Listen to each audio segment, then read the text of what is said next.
In 1973, Yer and Klin observed a very strange thing.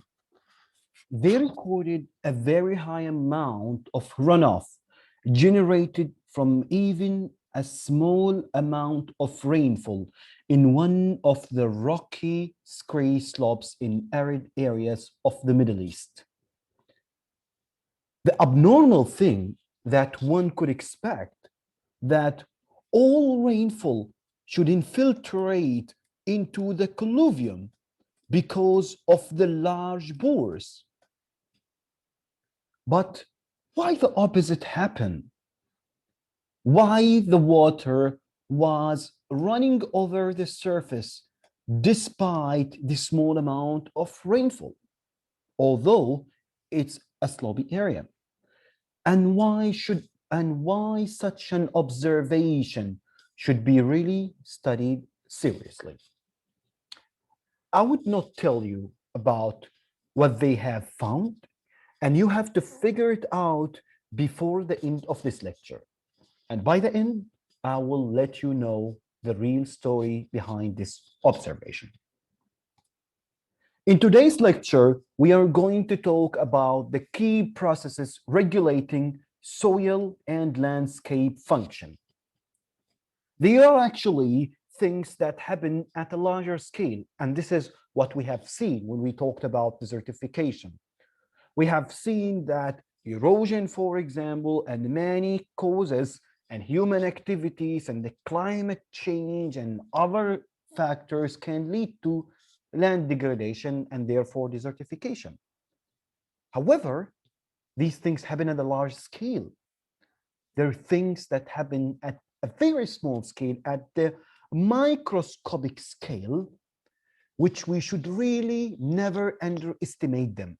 And we have to study them because things that happen here can control things even at a larger scale. In today's lecture, we would learn about two key things. We would learn about how the land use change can affect the natural functions of the ecosystem. And also we will learn about soil and landscape functions at different scales. We will focus on the effect of soil compaction, the structure and the stability, and clay dispersion and runoff. Without further ado, let's begin. When we look at our activities, it actually generates land degradation. It can cause things not only at the place of the problem, but even downstream. Now let's take an example of cutting forest to generate wood or other purposes. Or let's talk about urbanization effect.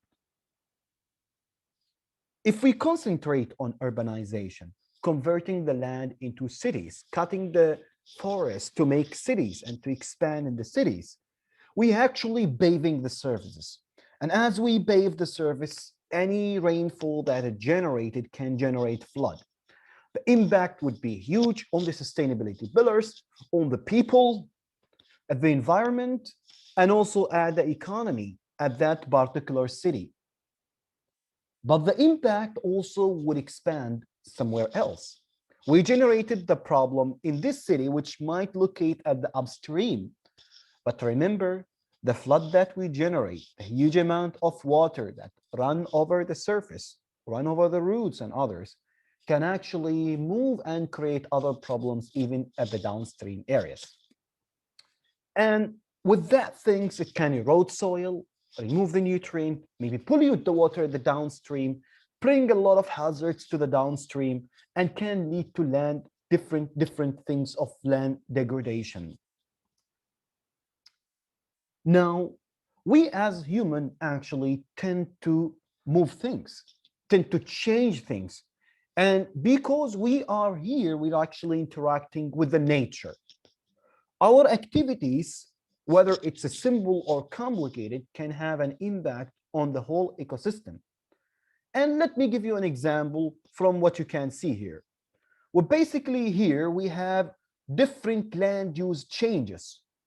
The land used to be a natural forest, but then it has been converted to different land uses, like forest for the production functions, or maize production, or wheat, or maybe converted into grassland. Now, what happens to the ecosystem processes with these different changes? Here in the table, you have numbers 1, 2, 3, 4, 5, and these actually indicating: 1 for erosion rate, 2 is time for ponding, which is related to the intensity of rainfall, 3 bulk density, then the storage capacity, and the final infiltration rate. And we can compare actually these different parameters at different land usage change. Now, if we focus first on the final infiltration rate, which is actually can describe the KSAT, can describe the KSAT, or let's say the ability of the soil to allow water to move through it. In the natural process, or in the natural forest, it used to be 10 millimeter per hour. Now, what happens when the forest is converted for a forest for protection? It reduced to 5. If it is used for maize, it reduced to 0.8, to 0.9 if for wheat. So we can say that what happens here, that there are certain activities, when we change the land use from natural forest to these activities, this process is affected and reduced. If we look at the bulk density, which can be an indication for compaction, and then we can link 0.5 and 0.3 together. If we look at what happened with the bulk density, the more the bulk density value is, basically it means more compaction. So it used to be from 0.7 to 1 gram per centimeter cube, but when it is per centimeter cube, when it's converted for protection or maize or wheat, actually what happens here, you can notice that the bulk density increases, which means there is compaction. That's why with the compaction of the soil, the ability of water to infiltrate into the soil was reduced, and therefore you see the final infiltration rate capacity is reduced. So this is just an illustrated example. Some other activities that we do can do the opposite things, can improve it. For example, if we look at the grassland activities, see, the infiltration used to be 10 and then it's now 30.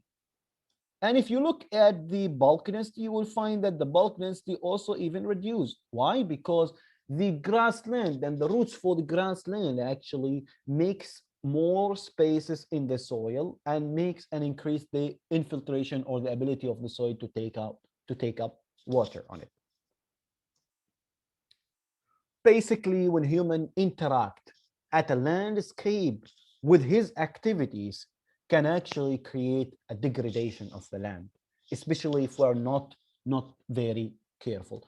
The damage can be dramatic, as you can see here. This is actually an illustration that with our activities, things can be degraded if we are not really very careful with it. That's why we have to manage our activities. And there's actually a story about a place, a city called, or a village called Canal, which is located in Valencia in Spain. This area is actually very beautiful, as you can see here. Very famous. I advise you to visit this place. Actually, they used to have a limestone springs. But what happened that because of the increase in the population and because of the other activities, the discharge of this spring dropped by 80%. And people did not find water to make out their life. So what happened that there was some policy change to allow people to dig wells. Now, what happens when more wells are dug in the area? Actually, it means they will further actually consume the groundwater, and this is what lead later on to deplete the water resources, affecting the vegetation and causing land degradation. So now we can see how the interaction of our activities, whether it's related to the economy or the environment or to our decisions, like the political actions that we do, our rules and regulations can even sometimes lead either to degradation or improving the situation. So that's why we have to be very careful with our activities. There are actually things that happen in the land at different scales. Things can happen at a very microscopic scale, and things might happen at a very large scale, as you can see here. But there is actually an interaction between the small scale and the large scale. At the small scale, you can find the soil with the water, with the microorganisms, and the interaction of these can give the soil its function. Now, if we affect these things which happen at the very small scale or microscopic scale, it can even lead to problems that might happen at larger scale. If you look at the soil consists of pore spaces which can be filled with air and water, and also the mineral content. What happens that a lot of things live in the soil, and those things actually control a lot of functions and a lot of processes. Let me give an example that when roots actually penetrate into the soil, they also actually create an environment for a lot of microorganisms and soil animals. And the roots penetration also improve the water movement and aeration. Also, the microorganisms that exist there can also have an effect on some of the cycles, like the carbon cycle, the nitrogen cycle. Now, what would happen when we, with our activities, for example, pollute the soil or compact the soil or transport the soil or bring different soils or bring other exogenous activities, other things that can harm the soil? Well, at the end of the day, we might affect these microorganisms or these things which happen at the small scale, and then it can affect, for example, the carbon cycle, the nitrogen cycle, which later on affect the whole ecosystem. That's why we have to make sure that we should be very careful even with the fine scale processes.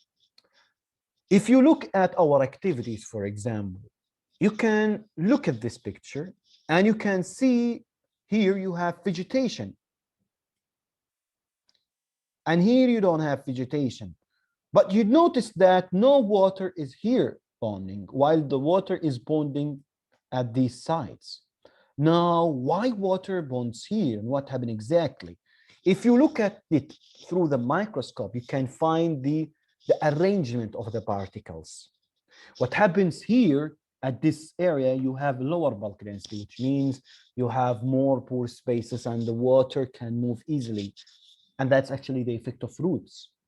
Here, where actually tractors walk, it compacted the soil, increases the bulk density, and also reducing the pore spaces. And later on, the movement of water was restricted, and therefore water bond over the surface. Now, what happens when the water bond over the surface? It can create a lot of things. Mosquitoes can be bred here. Diseases can spread.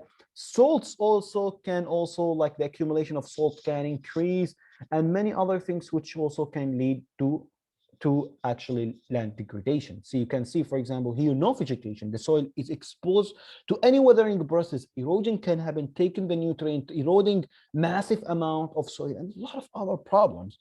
If we look at it also here, you can find that in a normal soil, the movement of water and air is easier.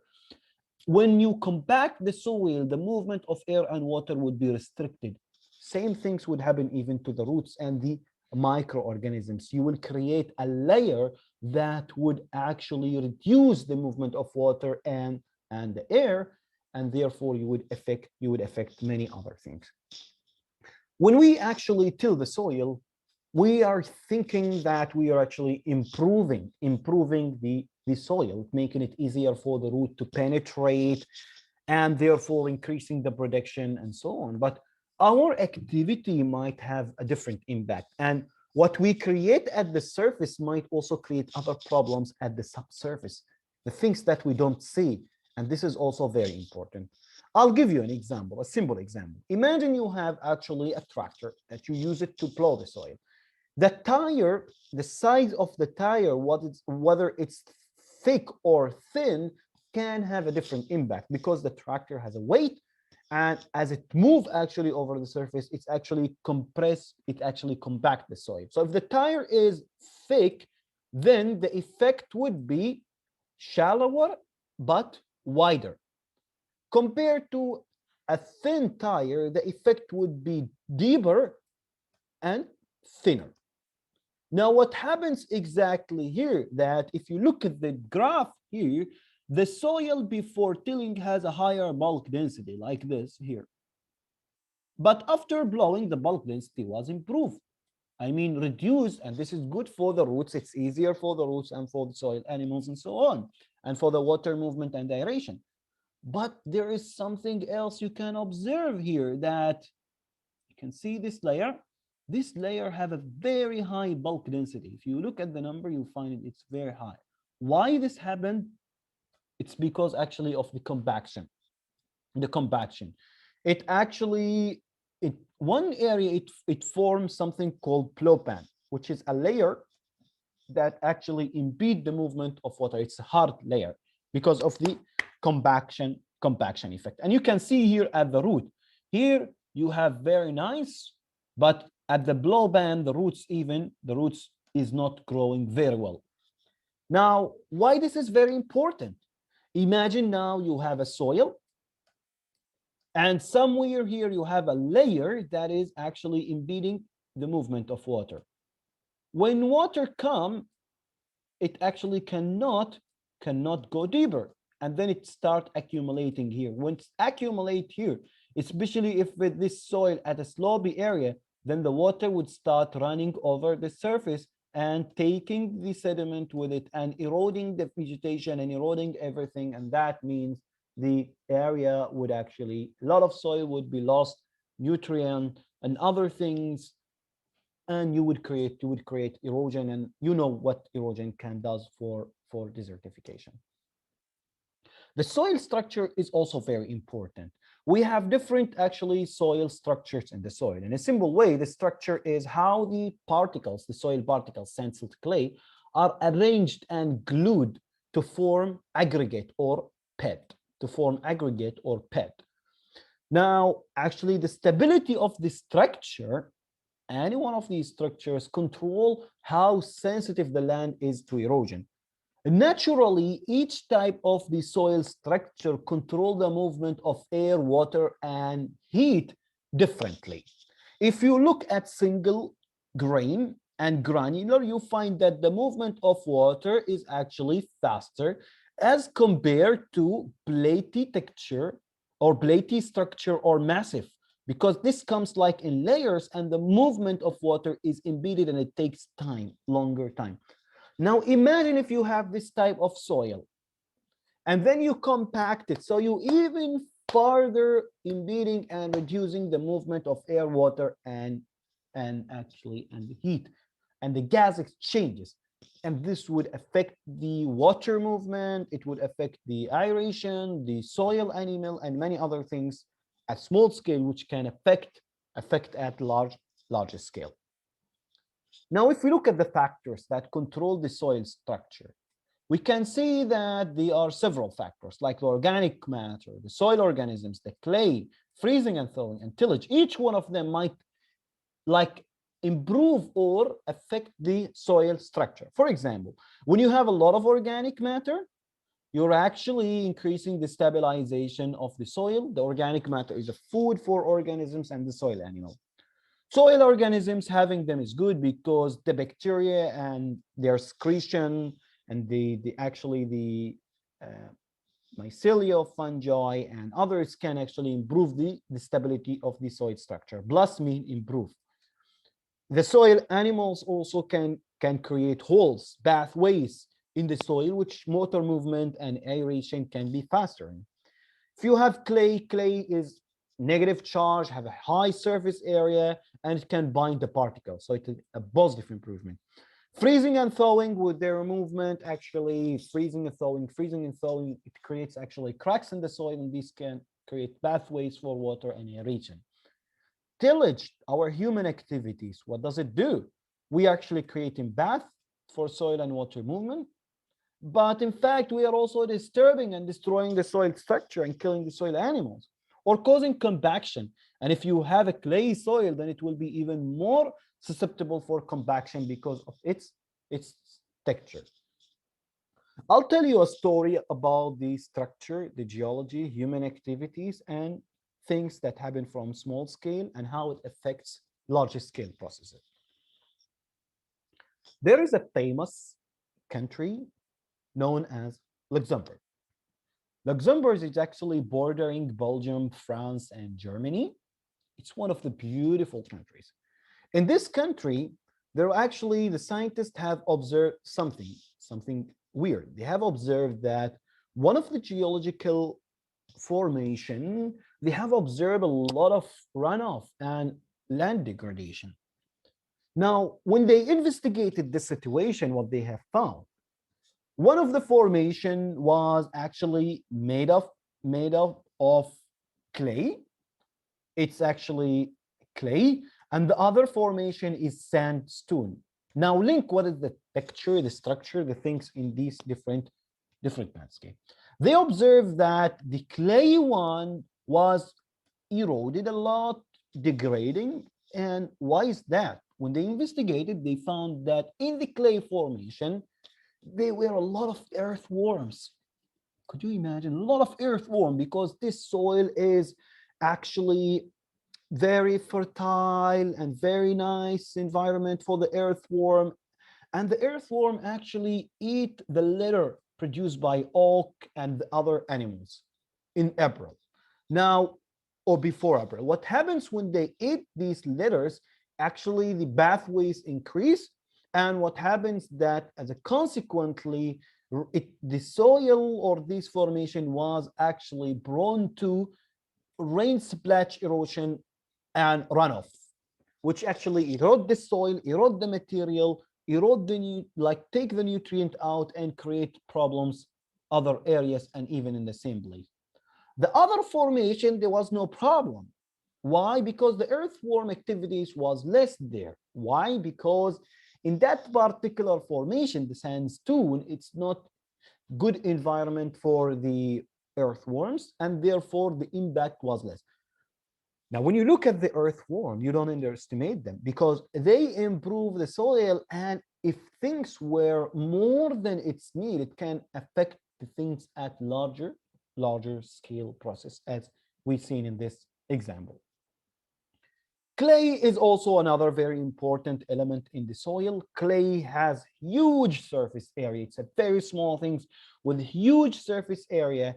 If you take, for example, 1 gram of clay, you might find 10 to 800 meters square the surface area. If you compare it with sand, 1 gram is about 0.1 meters square. So you see the huge difference between clay, the surface area of clay, and that of a sand. That's why clay, the more clay you have, the more surface area you have more storage for nutrient, for water, and for other things. And clay is actually the most chemical reactions, where actually the most chemical reactions happens. Now, what happens to clay? That the fine soil might be susceptible to different things, like dispersion. Basically, what happens with the dispersion, when you have a lot of sodium in the soil, it becomes sodic and the soil structure will disperse. When the soil disperses, what happens that it actually affects the movement of water, air, and aeration.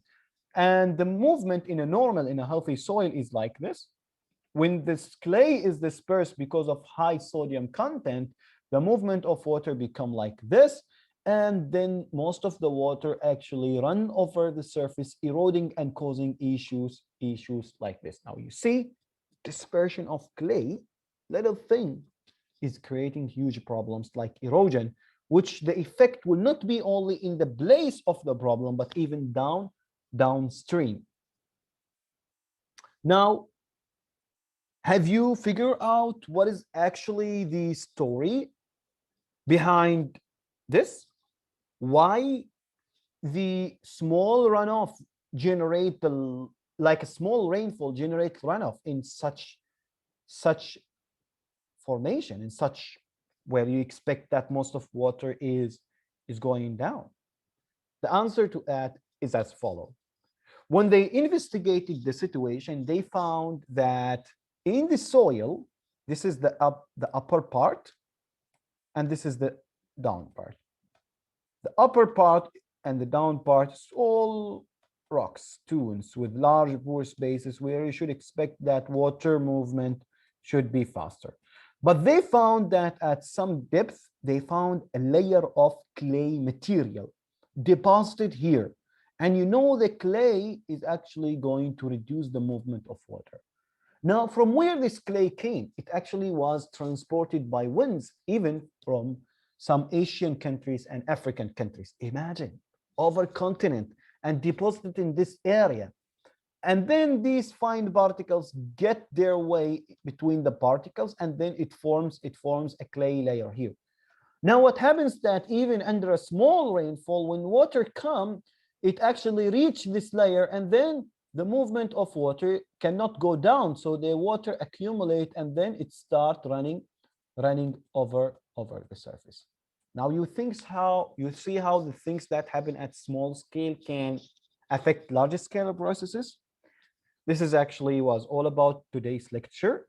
And that's why you have actually to think a lot about small scale processes, and we have to study them because they interact and they can affect the larger scale process. I hope that you enjoyed this lecture. And if you have any questions or anything, we will meet in the discussion session. Till that time, take care and bye. Salam.